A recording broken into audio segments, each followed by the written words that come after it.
welcome to Werks. So I'm going to start off where we left off with this knife, and I'm going to be drilling the pinholes, the 4 pinholes, the 1/8 inch pinholes that are located respectively in those areas. And of course, the most important thing here is setup. And the drilling of the holes will go very quickly. The thing that takes the time is setting it up correctly, because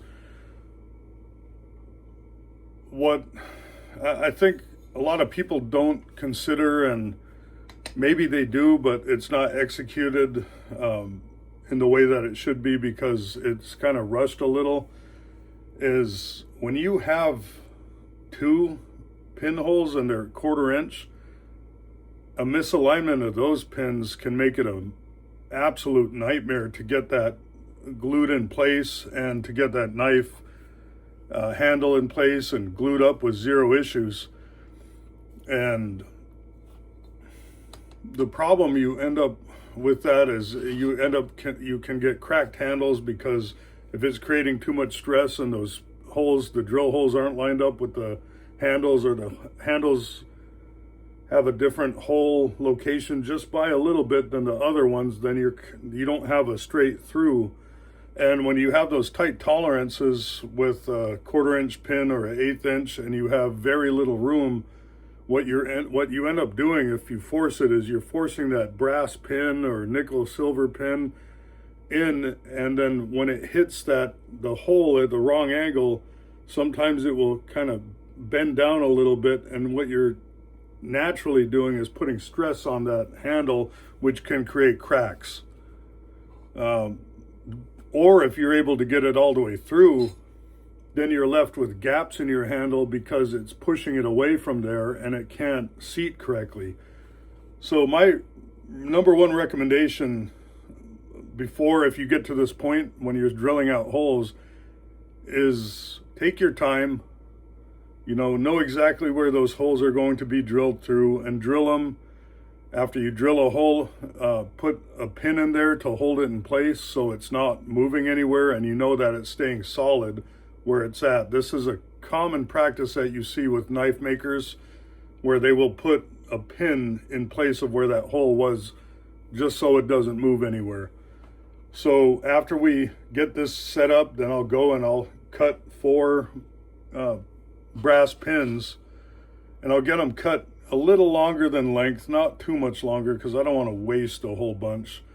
And I'll use those not only for the pins, but I'll use those to hold those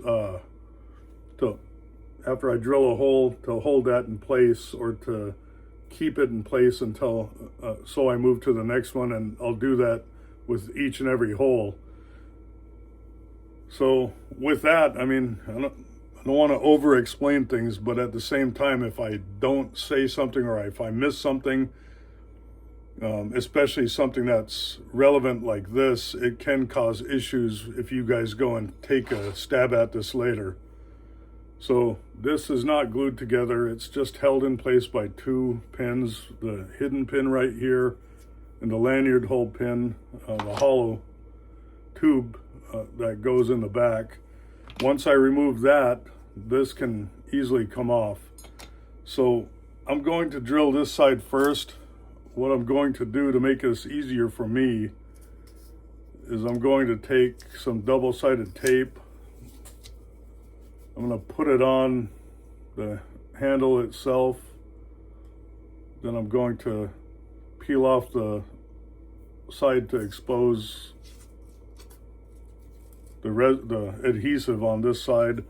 Then I'm going to take and put this back in place with that locator pin right there, and I'm going to hold it away from the metal so it doesn't stick on there right away. And I'm going to get this tube in place, push it through, so now I know the back's aligned, the front's aligned, so now I can push it down in place.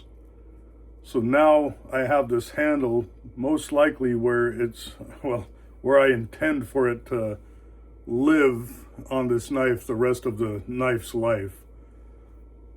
Of course, I'll take this apart when I glue it, but this is just holding it in place so I don't have any movement from any one of these.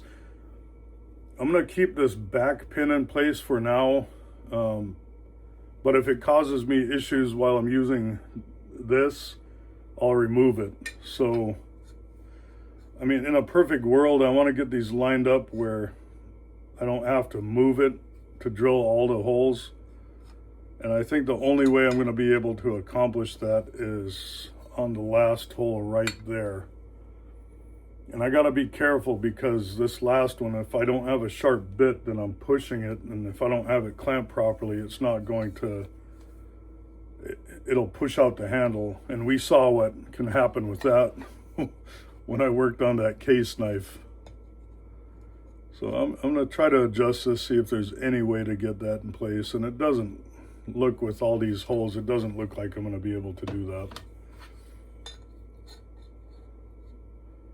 You know, that's the thing about these jigs, is you kind of can guess, give a guess where you kind of would need them most, and it works for most applications. And if I was just drilling 2 holes, it would be perfect, but I'm drilling 4. So this is how I'm going to position it. And as you can see, I can see all those holes and get access to them all at once. So I'm not having to redo any clamping or anything. And just like before, I'm going to use this can't twist clamp. And because I don't want the handle hitting the bottom when I'm drilling, I'm going to clamp it in place, or clamp it with the tightening screw on top. And because this is a rounded handle now, I want to be careful that I don't dig the square corners of this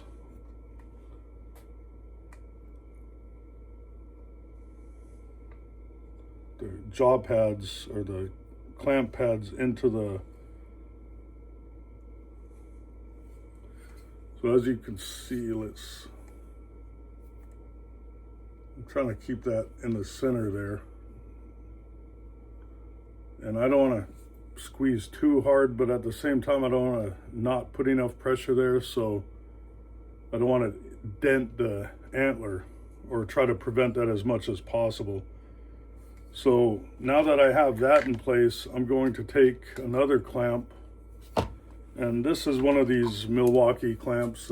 These are like vice grips, kind of, but they have thick jaw pads right here, and these are quick release, and I found that these are really good for like these kind of applications, and they hold those things in solid. So I don't think that's going to go anywhere. I think we're ready to drill those holes. I will set up the camera over there so you guys can see me drilling these holes, and you can kind of get an idea of what I'm doing as I drill these holes. Yeah, before I do that, I want to see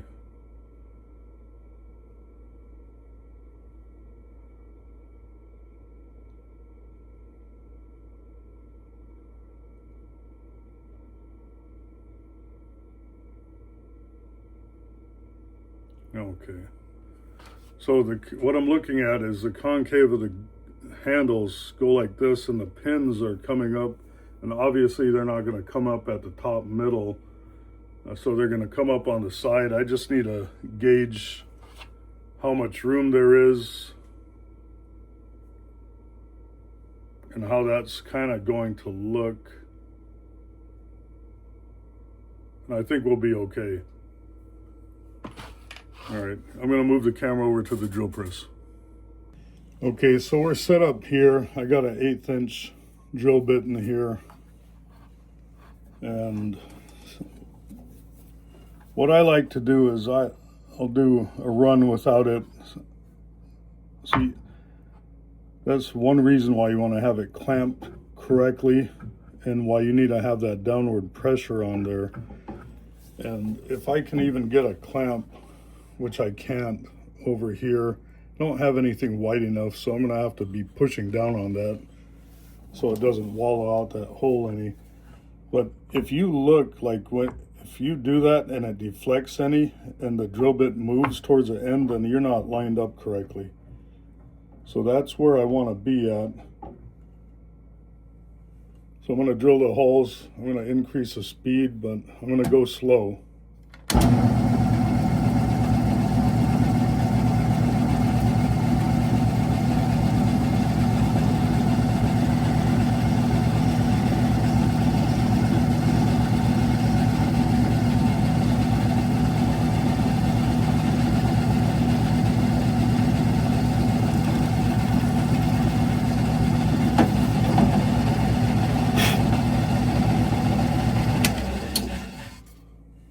So that went through just fine. I'm sorry if my arm's getting in the way. I'll try not to do that on the next shot. So that one went fine, so we're gonna move to the next one and get it in the general ballpark area.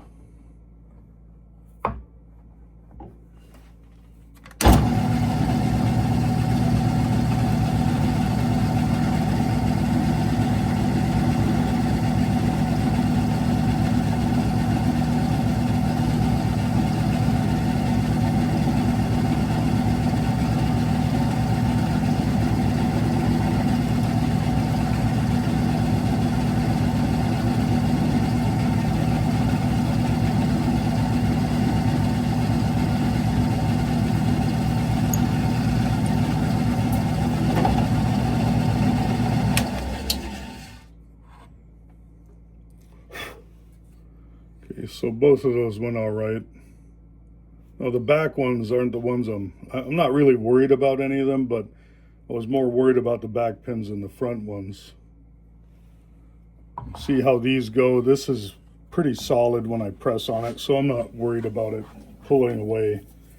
You know, with that being said, that clamp can give way, you know, things fail. So just don't put a lot of pressure if you're doing something like this.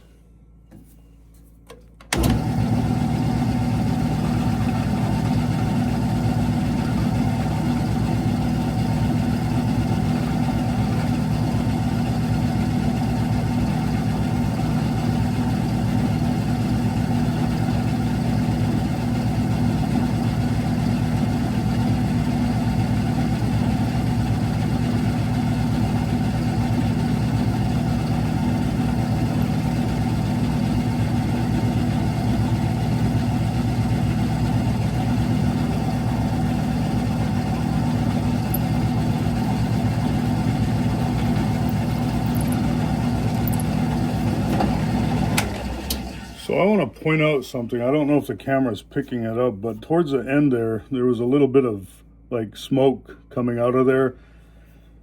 And when I'm pulling the bit up after I'm going down, I'm not doing that so I can see what's going on. I'm doing that to clear off some of the buildup that's happening on the end of the bit, because that stuff creates friction, which creates heat, which creates problems for metal and for the material. And sometimes, I mean, especially if this was any longer, I would have stopped and I would have kept it running, and I would have got that cleared out by using a little brass brush or something and holding it right there, just to clean that out, because you don't want that stuff gunking up your bit, because it will cause a lot of issues for you. But it is cleared out now, so I'm not going to look at that. I'm going to let one of these be a surprise, and I'm hoping that this chuck is going to be able to clear that clamp.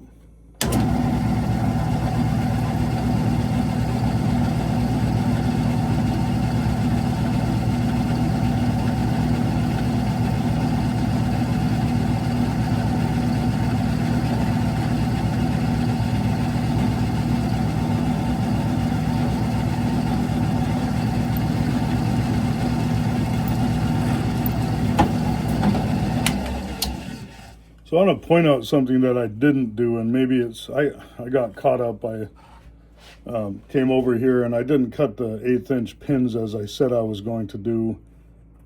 And that might present a problem for me, or it might be okay. I don't think it's going to present a problem, because this thing is not moving anywhere. This jig actually helps out quite a bit, and there's no movement there. So I actually, looking through, I'm not going to have a problem between the tape and the two clamps and just taking it easy. I think I'll be all right. So I'm going to go over, bring the camera back, and I'm going to do the same exact thing to the other side of the handles. I don't need you guys, or I'm sure you guys don't need to sit here, and I don't need you guys to waste your time watching me drill out and do the exact same process on the other side. So I'm going to move the camera back, get it out of my way because it's kind of a little awkward right now. I have my horizontal bandsaw behind me, which I usually keep in the shed, and I got to move it back out of my way so it's not in my way in this little shop. 1 second. All right, so we're back here. I got to make sure that I don't lose that pin. I'm going to take these off,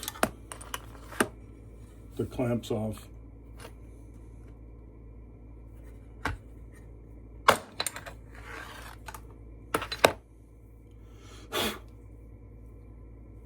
And so that's what we're looking at. And there's a little bit of blowout here that I'm going to have to clean up. And unfortunately, you know, when you kind of get a little bit towards the finish work, and if you do this later, this is a problem that you deal with. So I'm going to end up having to clean that up, which is no problem. You know, there isn't much that needs to be fixed. The good thing is I don't see any clamp marks on there, so that was one of my bigger concerns. So what I'm going to do is take the other side of the handles and apply them and add them the same way. And I think I'm going to add maybe a little less tape on this one because I don't want this to be a pain to get off.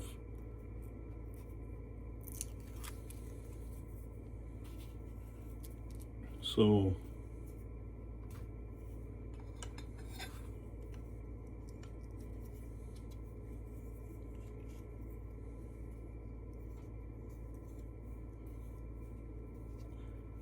got it. It's on there. I'll push out the brass tubing if I can.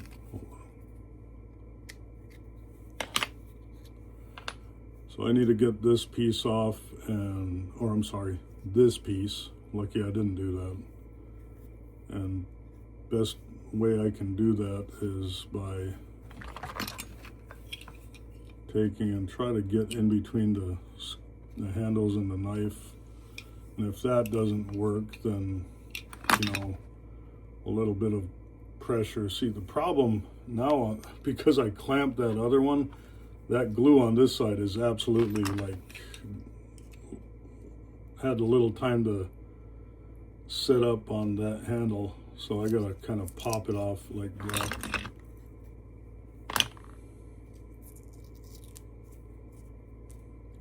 You know, I'm gonna leave that tape on there. It might help hold that in place when I drill these holes. But before I do that, I'm gonna put this back in so I know it's where it needs to be. And I'm gonna redo this process again, where I clamp these things in place.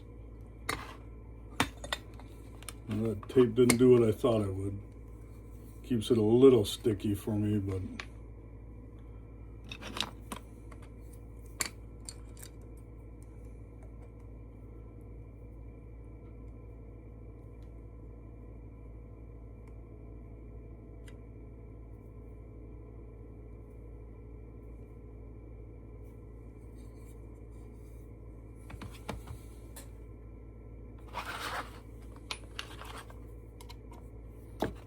just want to make sure that's able to go through and in place before I clamp this one down.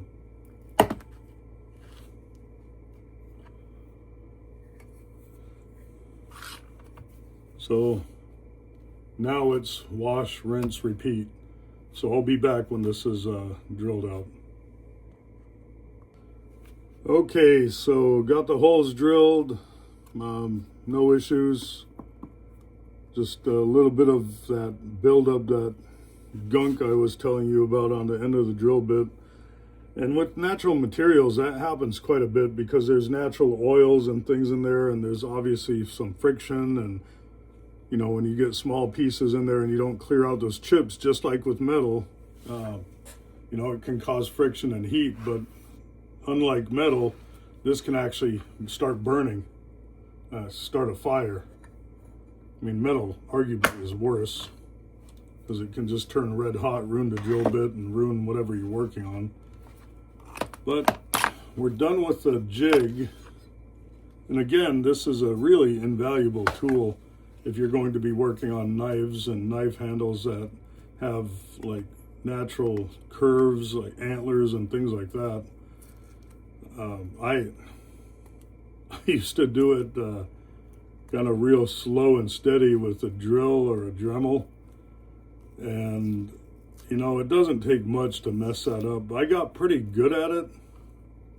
Well, I got pretty good at messing it up too, but before I got better at it, I was messing things up with the handles, and I learned real quickly that, you know, I wanted repeatability and kind of going off of instinct, and you know, steady hands sometimes is not the best bet for things. So wanted to make something that helped me with that, and I'm so happy I made that jig. It was such a small monetary investment, small time investment. All I did was cut it, deburr the edges, and drill 4 holes on the top. And after I marked center, so it was easy. I mean, as easy as a project gets. So I have brass rods right here. This is all I have left of my 1/8 inch. I actually gotta run to the store. Even though this is enough, I just don't like being without, because let's say tonight I start working on a stand and I need an 1/8 inch rod to finish something. I don't want to wait till tomorrow to get it done. So I'm of the thought process that it's better to have it and not just run out and grab it when you need it. You know, I have a pretty good stocked supply most of the time with my things, and I like to keep it that way. But with this rod, like I said earlier, that rod is the same size as a drill bit, so it's not going to go in there. So what I'm going to do, and you guys have seen me do this a few times, is I'm going to cut this to length and go a little longer than I'm supposed to or need to. And I'd say that's about 1.5 inches. So if I keep it about 1.5 inches on each one, and then I go bring it down on with a drill inside the chuck on my 2x72, and then I put a tapered end that helps it go through, and I can get it in place with no issues.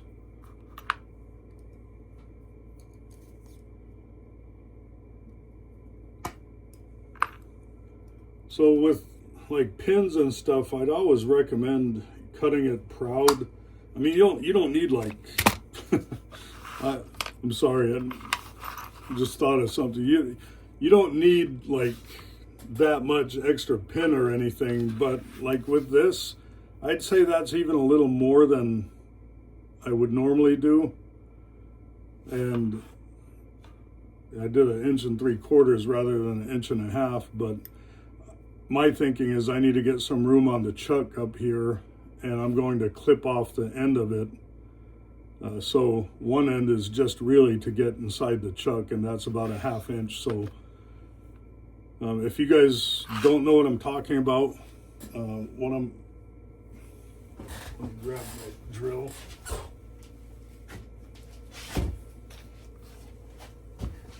And you can do this without a 2x72. So you can see that I get that in the chuck, and then you tighten it, and then you one click away so it locks it in place. and that holds it right there. And if you don't have a 2x72 belt grinder, which I know a lot of people don't, you know, they're an expensive tool, and there's no sense in having one unless you do this as a really invested hobby, or you're moving towards retiring and you want to do this more than a hobby, or it's a passion that you have. And with me, it's kind of a mix of both, and or all three, I should say. And that's why I ended up building my 2x72. And I've run this thing through its paces. I think I'm at the point where I need to replace the bearings on the wheels. But with that being said, I mean, for a quasi home built kit, it's done nothing but good for me, and it was an investment. I think I spent $300 on the kit, another $300 on the motor, and another $250 on the variable frequency drive. And you can even cut that cost down if they still had these kits available. You can go with a single phase motor and have it running at the lower end, not the 3,400 RPM, but the lower end one. I think it runs about half that or close to half that, and utilize that without a variable frequency drive. I would recommend you have the adjustability of speed. It makes a huge difference when you're able to reduce the speed on something. But what I was getting at with the sandpaper, like if you have, this is 120 grit, if I was to just hold this right here and kind of just hold it and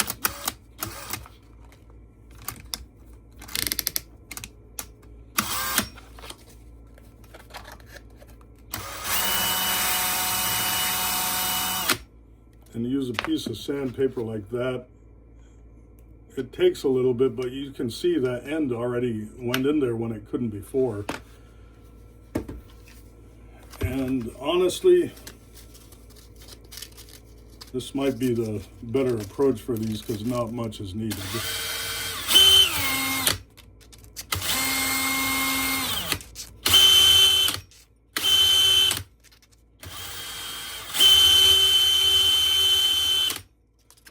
Another thing this does is puts pretty deep grooves in here for the glue to get into. Actually, I take that back. If you were gluing pins, that's what it would accomplish. If you're not, then it doesn't do anything. But if you're gluing it, that would create grooves for the epoxy to get into, and it holds a little better.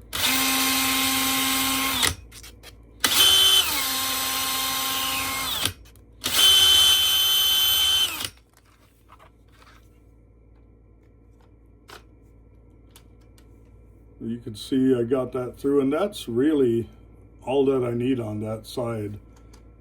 But I'm able to push it over a little bit more. So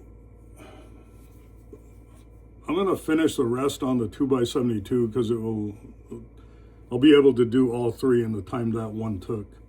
But I wanted to do one on camera so you guys can see that it's achievable. And this is pretty tight fit. So I actually might want to bring that down a little bit more because this pin is going to expand on the ends. And I want to have it be able to expand into actually expand to where it's locking it in place, because I'll taper the ends. I don't want it to be so tight that it's causing me problems when I do put it on the head spinner, or if I hand peen these. And I might hand peen these because I think it will look rustic and I like the way that looks.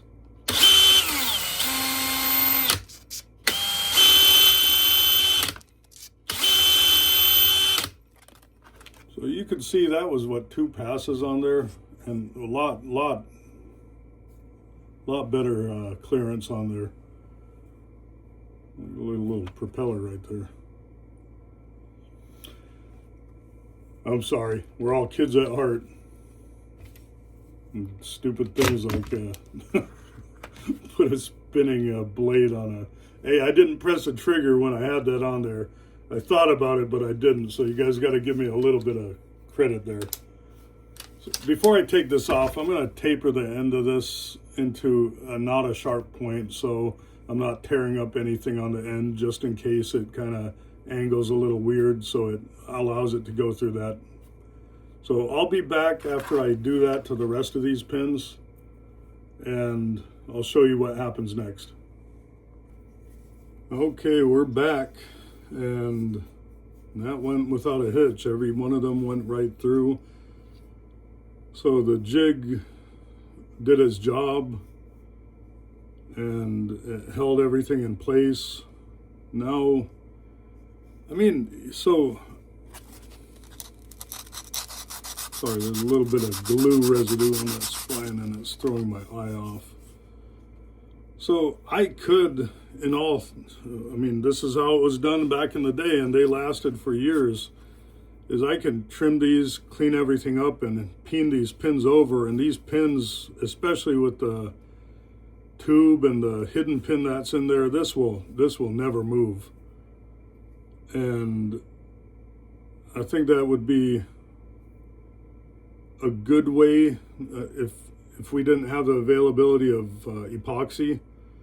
But what I'm going to do is I'm going to take these off. Before I do that, I'm going to mark on the blade, so it's a visual reminder of me to take care of things before I glue these on, because once you glue them on, you can't do these types of things. So I'm going to polish the ends of the bolster right here, because it's a pain if you try to do it afterwards.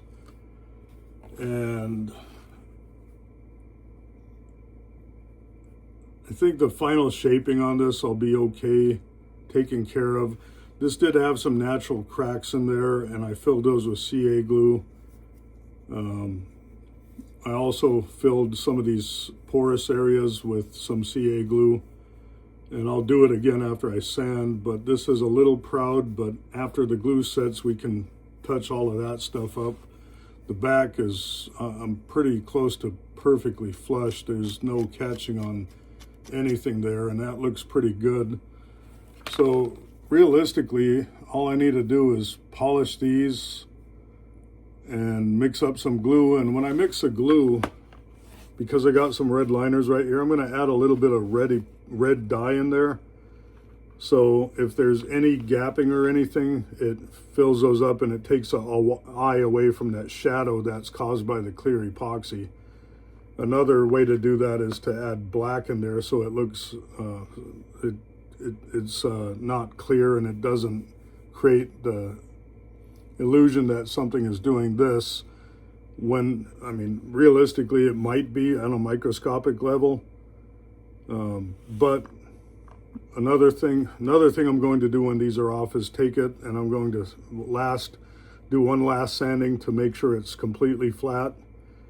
I don't want to do too much of that, because if you shorten something and it's on some kind of a curve up here on the top like it is, you're going to risk moving that hole just a little bit, and I don't want to do that.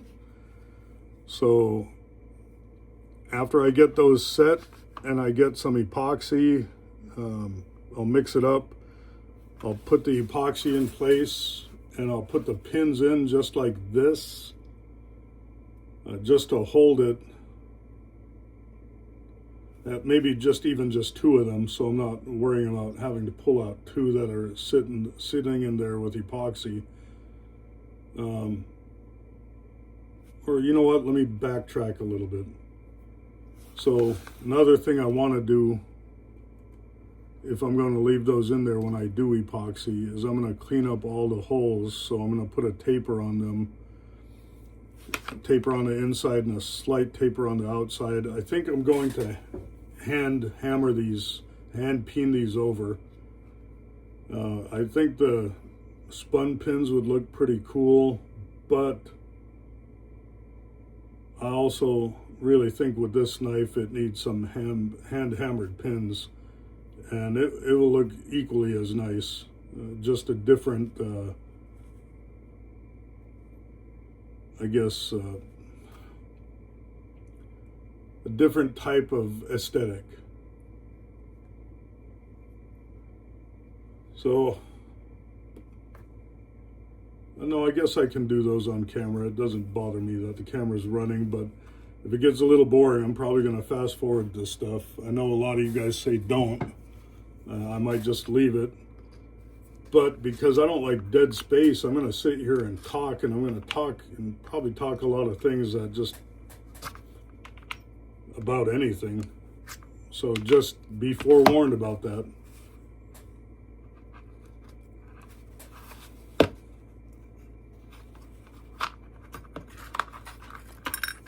Yeah, it's almost like Legos. So here's the bottom of those, and you can see where the drill bit pushed out just a little bit or raised up the liner right there.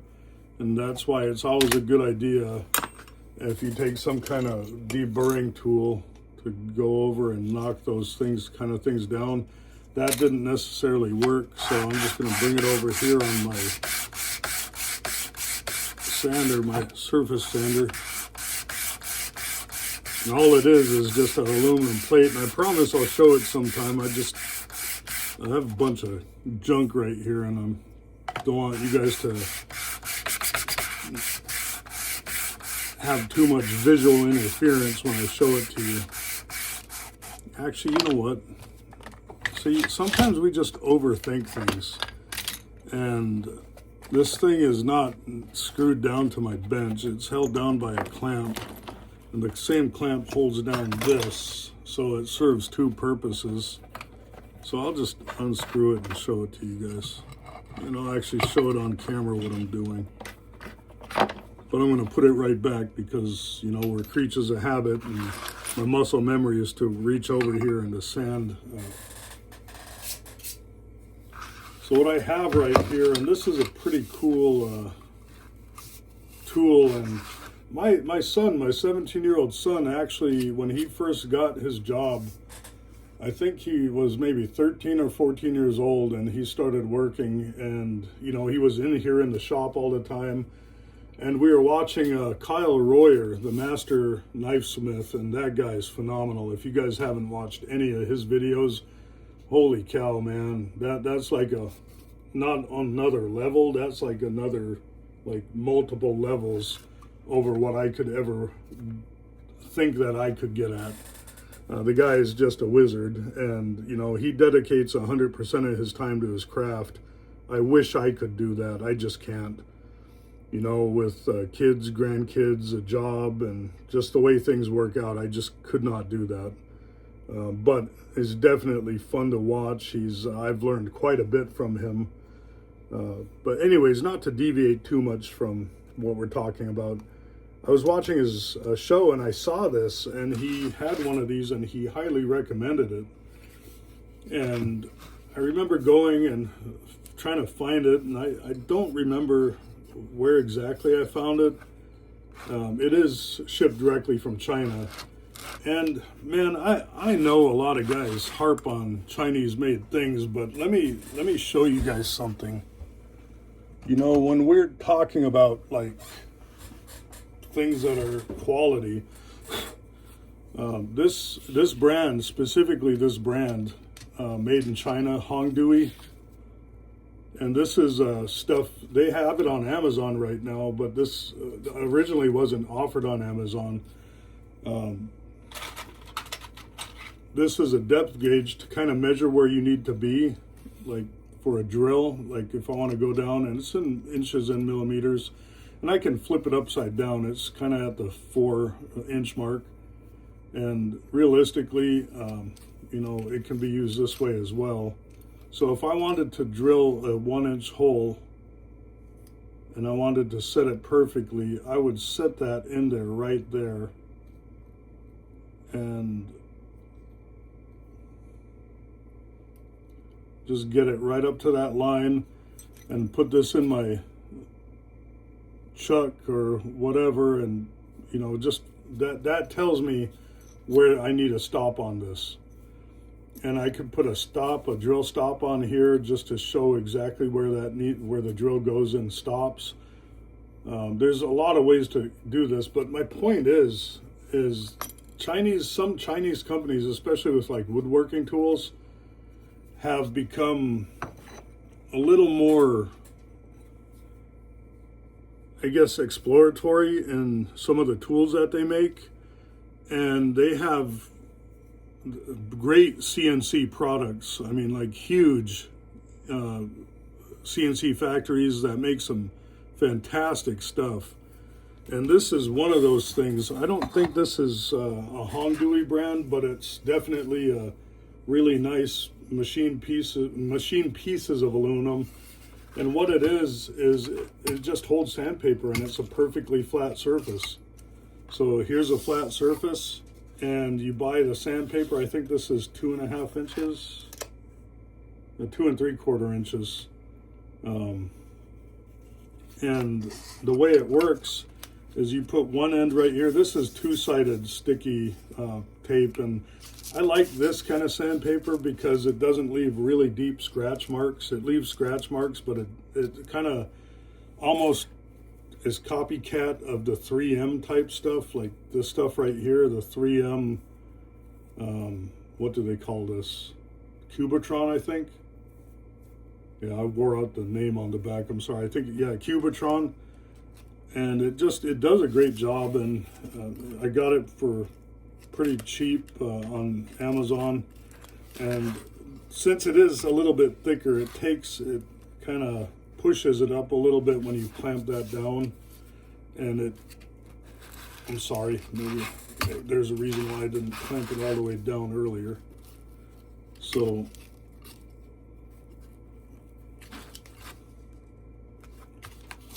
it holds that in place, and this other side does the same thing, but underneath there's some screws that you can loosen.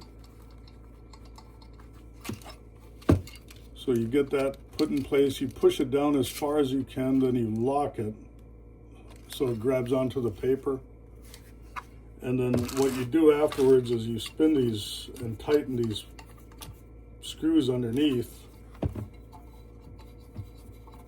And in doing that, it pushes this piece away, which tightens this piece to the top of that surface.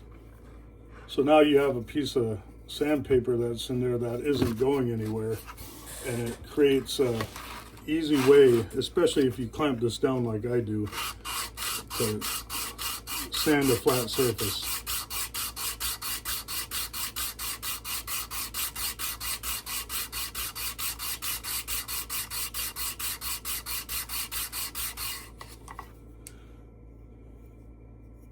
So you see the sticky residue right there. There's some space on that. I want to get those off the way. And this might take a little bit. I mean, maybe I might go to my disc sander to speed it up and finish it right here, but I don't want to do that for the reasons I said earlier.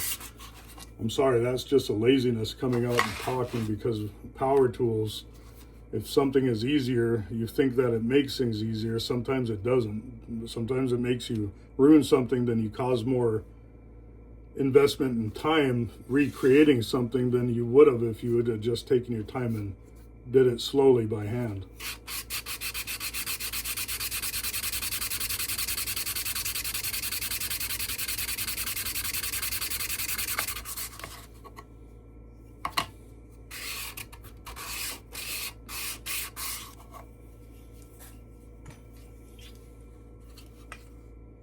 Okay, I almost sprayed that 50-50 mix on there. I'm glad I looked at it.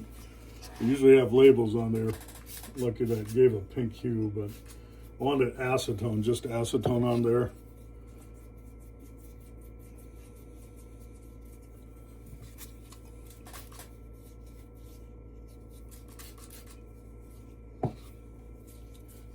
Yeah, that's another reason my hands get dried out.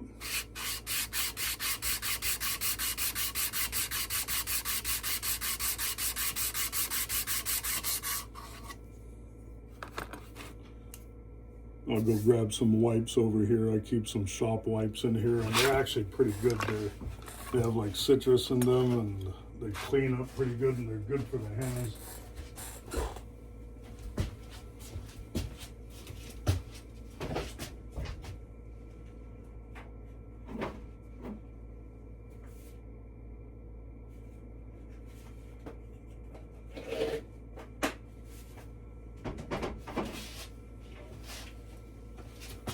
obviously I don't have running water in my shop, so I try to keep things up. I guess living out in Bush, Alaska with no running water at one time in my life pays dividends now, because I have a little bit of experience in dealing with that. But this is called tub towels. I mean, I'm sure you guys have them everywhere, but they're great for the shop. There's also this other stuff it's called blue something. I got to end up buying some more. It actually was better for cleaning like shop tools. I bought it at a plumbing supply store. It's like $25 a tub though, so it's a want, not a necessity. These tub of towels are pretty inexpensive and they do a decent job.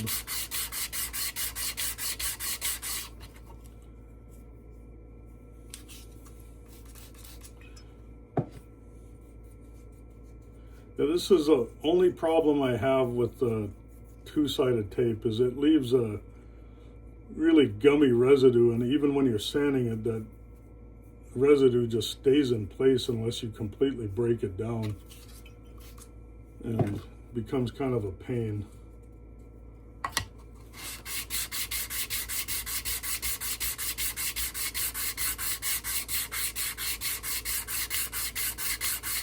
I think this piece of sandpaper is pretty shot. It's been a while since I changed it, but I think those are pretty good. And now I'm just going to take this off and change it out.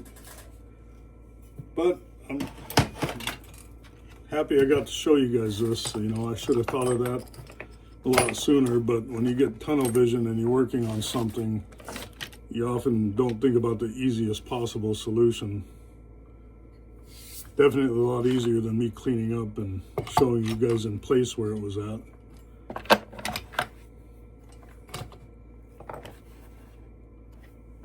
So this is not a new mat, it's the other side of the mat. I actually did order a new mat and I was going to change it, but then when I took this off and I flipped it around, I was like, oh, I'll save the other one to keep it inside the house for my leather work.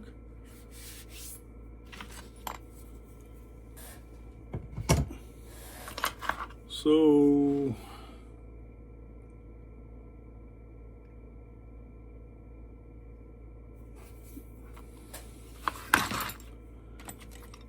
see, I have this carbide bit, but the problem is, man, if I go in too quick, that will catch and it will dig in if I have it on the machine. But if I go and I just spin it with my hand, it kind of does what I need it to without causing all of that extra stress about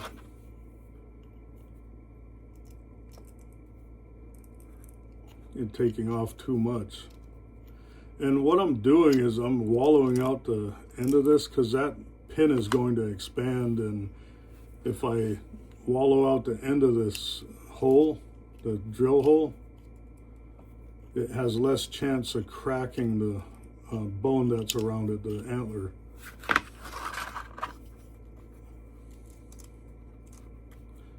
So this is just for the inside of the chamfer, and you could see I'm just kind of giving it like at least just one spin. Some are a little more difficult than others.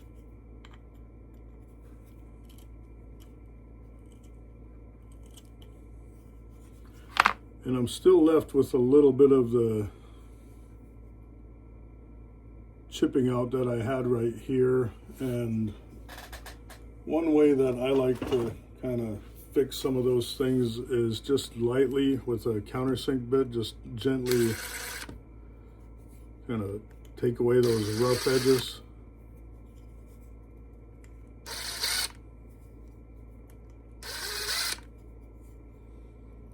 That didn't take much, but it broke away some of those chips or the edges that I didn't want in place.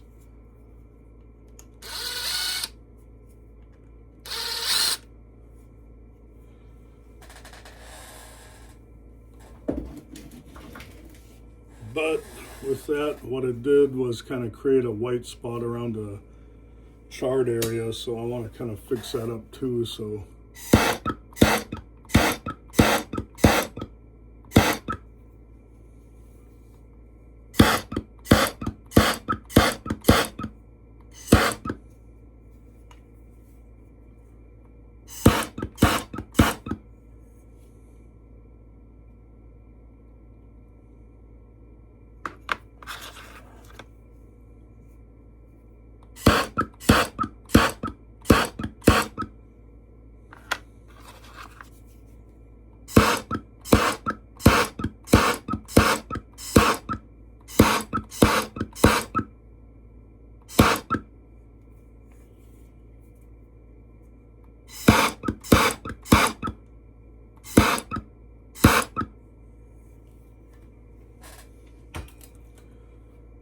So this is what I use for everything in my shop related to a torch. It's a MAP gas, which is, it burns hotter than propane. And I like this just in case I'm trying to heat something up small that needs to be heat treated or tempered. It just gets hotter. And it has a Burns-O-Matic automatic nozzle on there. And this thing, man, they're like $40, but they're well worth it. You don't have to sit there with a separate ignition source. And as you can see, it lit it up every single time without failure. This thing has been an irreplaceable tool for me, and that is a TS8000 Burns-O-Matic. And that might be a little bigger than what a lot of people like. You can buy those cuisine torches or those kitchen torches to get these smaller areas, or the newer like butane ones. But I feel like because I've used that so long, that's what I'm used to, and I have some pretty good control over that. And what I'm going to do now is, since it's darker, just knock down some of that.